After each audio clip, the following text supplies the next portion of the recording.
Feel the weight of the air in the room, the subtle pressure on your skin. Notice the faint symphony of silence, the hum of electricity in the walls, the distant sigh of traffic. Let your attention settle into the physical form you inhabit, this vessel of bone and breath.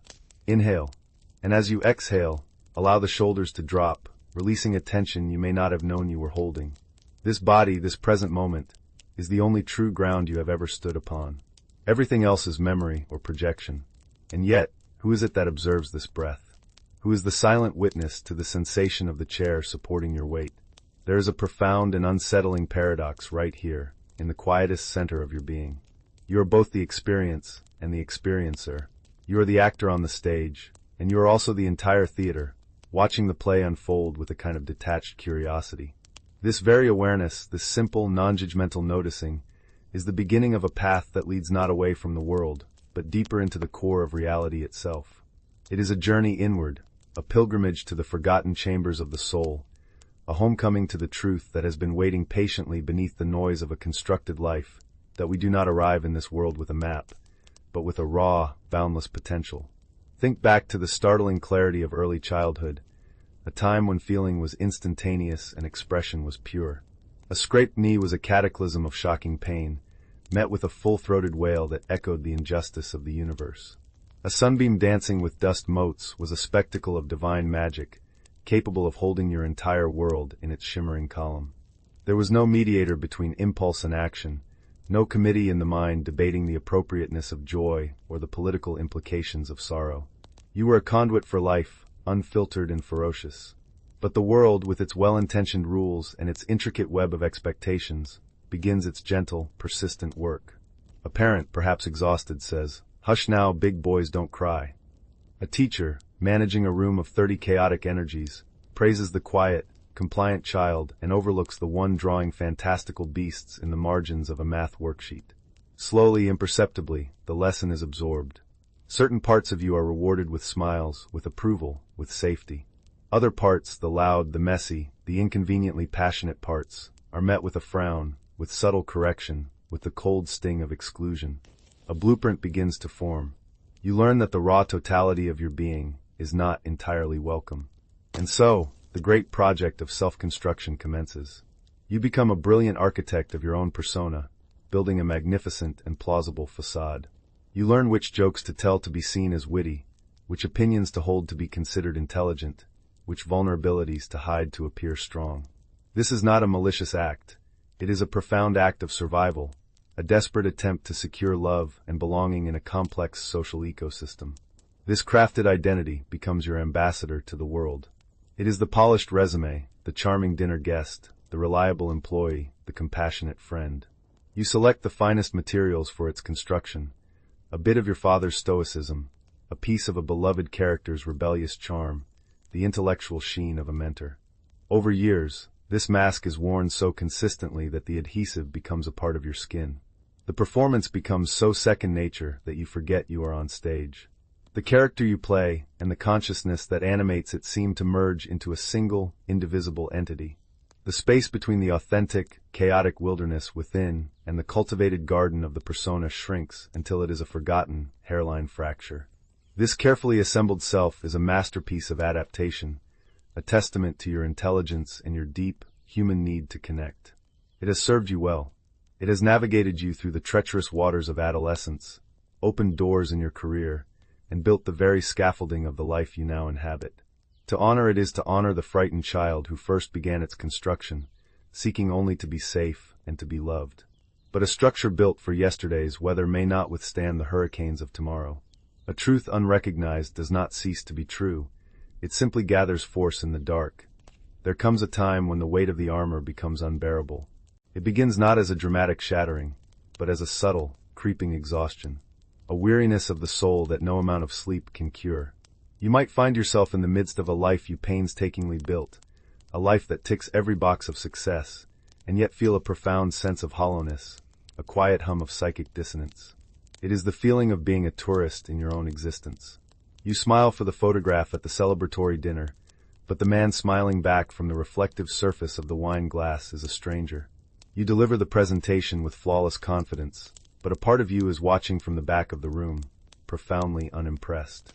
This dissonance manifests in the body, for the body is the ultimate truth teller, the one organism that cannot be convinced by your own elegant lies. It shows up as a persistent tightness in the jaw, a shallow breath that never quite reaches the bottom of the lungs, a knot of anxiety that lives permanently in the solar plexus. The fortress you built to protect yourself has become a prison, its walls so thick they block out the sunlight. You find your reactions are no longer your own. They are programmed scripts. An insult triggers a pre-rehearsed display of intellectual indifference. A moment of genuine beauty is immediately filtered through the lens of how it could be described on social media. The spontaneity of that original, wild child is gone, replaced by the predictable machinations of a well-oiled but lifeless automaton. This is the great existential malaise of the modern world, to have everything and to feel nothing. The desperate chase for the next achievement, the next relationship, the next purchase, is a frantic attempt to outrun the encroaching emptiness, to decorate the walls of the cell in hopes of forgetting you are incarcerated. The constant noise of distraction, the endless scroll, the back-to-back scheduling, all serve a single, terrified purpose: to prevent a moment of silence long enough for the fundamental question to arise. The question that whispers in the dead of night. The question that surfaces in the crushing stillness after a momentous failure or an empty success. The question is this: if I am not this collection of achievements, this series of roles, this carefully managed public image, then what am I? The terror that this question evokes is the terror of the void, the fear that if you let go of the character, there will be nothing left. And it is precisely this terror, this sacred discomfort, that signals the beginning of the true journey. The cracks in the facade are not a sign of failure. They are openings through which the light of a deeper reality is beginning to shine. The suffering is not a punishment. It is a grace, a homing signal from your own forsaken depths, calling you back to yourself. To answer that call is to begin the descent. It is to turn away from the brightly lit stage and venture into the unlit backstage, the basement, the cellar of the psyche where all the disowned pieces of yourself have been relegated. This is the realm Carl Jung called the shadow. It is not a place of pure evil, as is often misunderstood. It is the repository of your unlived life. It is home to every impulse you were taught to be ashamed of, every emotion you deemed unacceptable, every talent you were afraid to own. Here dwells the ferocious rage you swallowed when you were betrayed, now simmering as a toxic resentment. Here lives the profound vulnerability you hid for fear of being seen as weak, now manifesting as a brittle, defensive arrogance. Here you will find the untamed artist, the ruthless warrior, the sensual mystic, the greedy tyrant, all the archetypal energies that were exiled from the pristine kingdom of the conscious ego. The encounter with these aspects is rarely pleasant. It often comes through projection. That person at work who infuriates you with their arrogance, they may be carrying the very confidence you were forced to disown in yourself.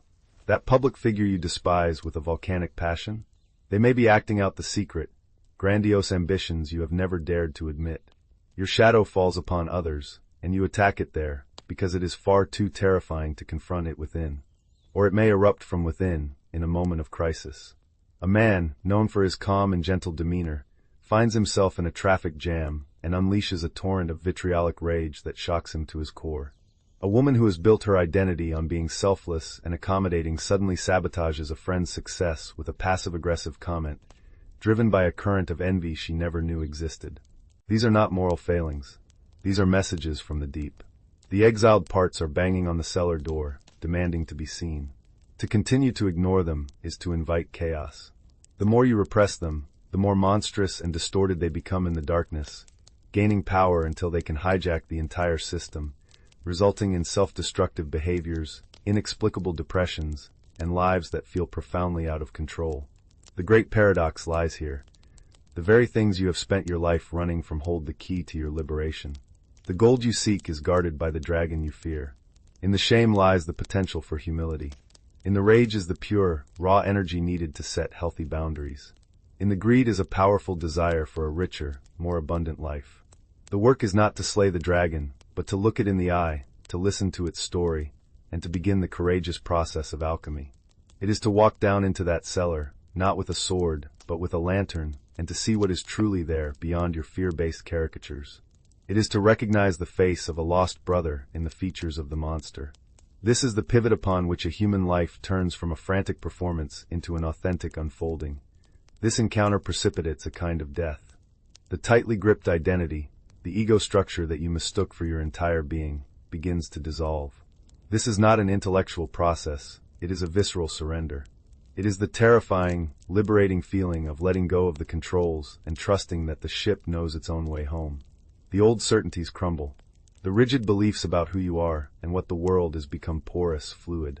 There is a period of emptiness, of disorientation. The character you played for so long has died, but the new, more authentic self has not yet fully coalesced. This is the liminal space, the sacred void. To the ego, this feels like annihilation. But to the silent witness, the awareness that was there in the very beginning, it is a profound homecoming. What you discover is that when the constructive I falls away, you do not disappear into nothingness. Instead, you expand into everything. You realize you are not the wave, frantically trying to maintain its shape, but the entire ocean. The energy that was once consumed by maintaining the facade, by repressing the shadow, by managing the performance, is now liberated. It becomes available for creative expression, for genuine connection, for a deep and abiding presence in the world. The integration of the shadow does not mean you become a chaotic, indulgent being. It means the opposite. When you have consciously owned your capacity for rage, you are far less likely to be controlled by it. You can instead channel its fire into productive action. When you have acknowledged your own vulnerability, you can connect with others from a place of true empathy, not pity or superiority. You cease to be a fragmented being at war with itself. The exiled parts are welcomed back to the round table of the psyche, and their wisdom is integrated into a greater whole. A new kind of living emerges. It is a life lived from the inside out. Your actions are no longer dictated by the pursuit of approval or the avoidance of fear, but by a deep, intuitive resonance with the present moment. You can still play roles, parent, professional, friend, but you no longer identify with them. You wear them like loose garments, able to put them on and take them off with ease, knowing that your true nature is the formless awareness beneath. There is a quiet joy in this, a peace that is not dependent on external circumstances. You can be with sorrow without becoming sorrow. You can experience anger without being consumed by anger. The inner sky of your consciousness is vast enough to hold all weather patterns, the fiercest storms and the most serene sunshine, without being fundamentally changed by them. This is not a final destination, a static state of enlightenment. It is a continuous dance of integration, a moment-by-moment commitment to turning towards the truth, to embracing the totality of what you are. It is the courageous, ongoing choice to be fully human, with all your magnificent light and all your terrifying, beautiful darkness, held in the compassionate embrace of a boundless and silent awareness.